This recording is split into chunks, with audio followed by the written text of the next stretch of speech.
इसी बीच बड़ी खबर आपको बता दें, हमारे रेजिडेंट एडिटर लक्ष्मण राघव की रिपोर्ट आपको बता देती है। यूपीएससी में लेटरल एंट्री को लेकर केंद्रीय मंत्री अर्जुन राम मेघवाल का बड़ा बयान।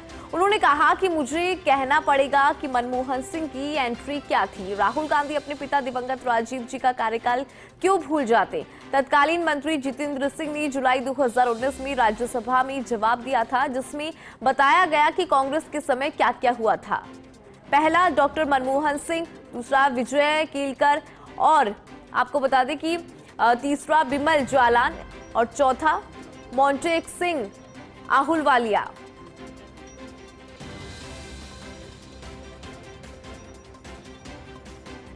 और हमारे साथ केंद्रीय कानून मंत्री अर्जुन राम मेघवाल जुड़ चुके हैं। अर्जुन राम मेघवाल जी, सबसे पहले आपका स्वागत करती हूं फर्स्ट इंडिया न्यूज पे। जिस तरह से लेटरल एंट्री को लेकर आपका बयान सामने आया है, आपने मनमोहन सिंह की एंट्री का भी यहां पर जिक्र किया, क्या कहेंगे? इंदु जी, धन्यवाद इसके लिए। देखिए, एक राज्यसभा में भी एक क्वेश्चन पूछा गया था जी। तो हमारे जो डीओपीटी के जो मंत्री हैं हमारे जितेंद्र सिंह जी, डॉक्टर जितेंद्र सिंह जी, उन्होंने उस रिप्लाई में जवाब दिया है कि लेटरल एंट्री का सिस्टम कांग्रेस ने जो है इजाद किया था और उन जिसको मर्जी आते थे उसको वो ले लेते थे। सिस्टम व्यवस्थित नहीं था। तो अगर हम बात करें फाइनेंस सेक्रेटरी 1976 में मनमोहन सिंह जी बने, डॉक्टर मनमोहन सिंह जी, वो लेटरल एंट्री थी जी। फिर विजय केलकर जी बने सेक्रेटरी पेट्रोलियम और गैस के 1994 में, और फिर फाइनेंस सेक्रेटरी बने 1994 में, वो भी लेटरल एंट्री थी जी। बिमल जालान बने सेक्रेटरी फाइनेंस 1991 में, वो भी लेटरल एंट्री थी। मोंटेक सिंह आहलूवालिया बने इकोनॉमिक एडवाइजर 1979 में, वो भी लेटरल एंट्री थी। राकेश मोहन बने सेक्रेटरी इलेक्ट्रॉनिक्स, और ये भी राम विजय शाह, और ऐसे कई।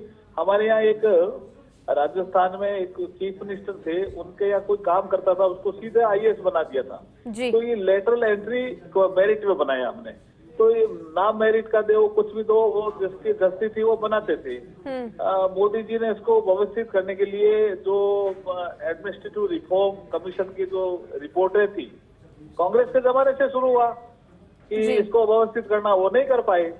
2017 में नीति आयोग में इसका प्रेजेंटेशन होकर के इसको फाइनल किया कि ये अगर लेटरल एंट्री होनी है तो अभी यूपीएससी के माध्यम से हो जी। जैसे यूपीएससी प्रॉपर सिलेक्शन करके, और वो किसी को डायरेक्टर बनाना है या किसी को डिप्टी सेक्रेटरी बनाना है या किसी को जॉइंट सेक्रेटरी बनाना है, तो यूपीएससी अब इसका सिलेक्शन करके और फिर डीओपीटी में भेजते हैं, तब जाकर के उनकी नियुक्ति होती है।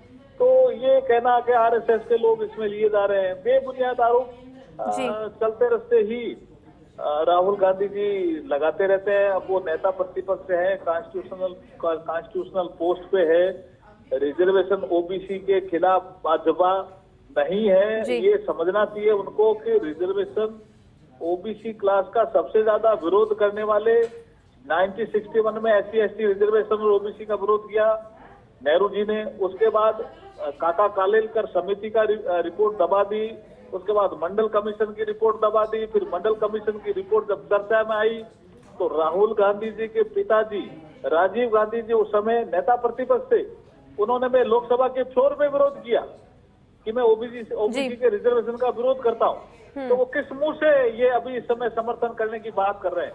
ये दोगला मुंह है उनका, राहुल गांधी जी का जी। बिल्कुल अर्जुन राम जी, बहुत शुक्रिया, आप हमारे साथ जुड़े। और देखिए किस तरह से एक कॉन्सेप्ट यहाँ पर लागू होना चाहिए, यूपीएससी के माध्यम से ही लेटरल एंट्री हो, ऐसा उन्होंने कहा। हमारे साथ हमारी रेजिडेंट एडिटर लक्ष्मण राघव भी जुड़ चुके हैं। लक्ष्मण, देखिए अभी हमने बात भी की केंद्रीय कानून मंत्री से, उनका जो कहना है वो भी हमने दर्शकों को सुनाया कि किस तरह से लेटरल एंट्री को लेकर उन्होंने बड़ा बयान दिया है। आपसे पूरी जानकारी लेना चाहेंगे लक्ष्मण इस पूरी खबर पर।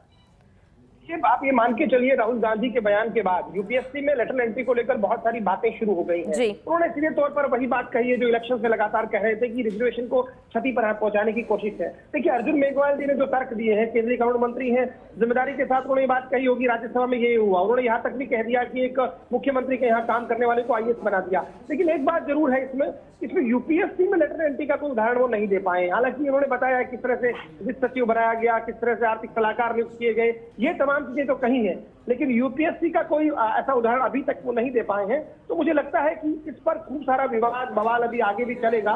देखिए, भाजपा के बड़े नेता हैं, दलित नेता हैं, प्रधानमंत्री मोदी के बहुत नजदीकी लोगों में शुमार है। तो स्वाभाविक तौर पर जब ये सब कुछ घटनाक्रम हो रहा था तो एक ढाल की तरह उन्होंने एक तरह से बचाव किया है अपनी सरकार का, और सीधे तौर पर राहुल गांधी को ओबीसी विरोधी ठहराते हुए यहाँ तक कि उनके दिवंगत पिता पर भी कुछ बातें कही हैं। अब देखिए, ये सियासत है, सियासत में दोनों पक्ष मुखर है, अपनी अपनी बातें कहेंगे, लेकिन निश्चित तौर पर देखिए जो भी कुछ चल रहा है उसको लेकर आप मान के चलिए आने वाले दिनों में और भी जो है दोनों पार्टियों में सिर फुटबॉल होने वाली है।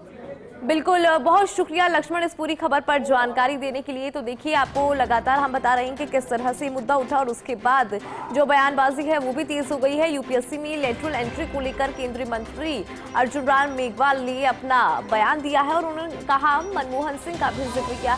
राहुल गांधी अपने दिवंगत राजीव जी का कार्यकाल क्यों भूल जाती हैं। तत्कालीन मंत्री जितेंद्र सिंह ने जुलाई 2019 में जवाब दिया था, जिसमें बताया गया कि कांग्रेस के समय पर क्या क्या यहाँ पर हुआ था।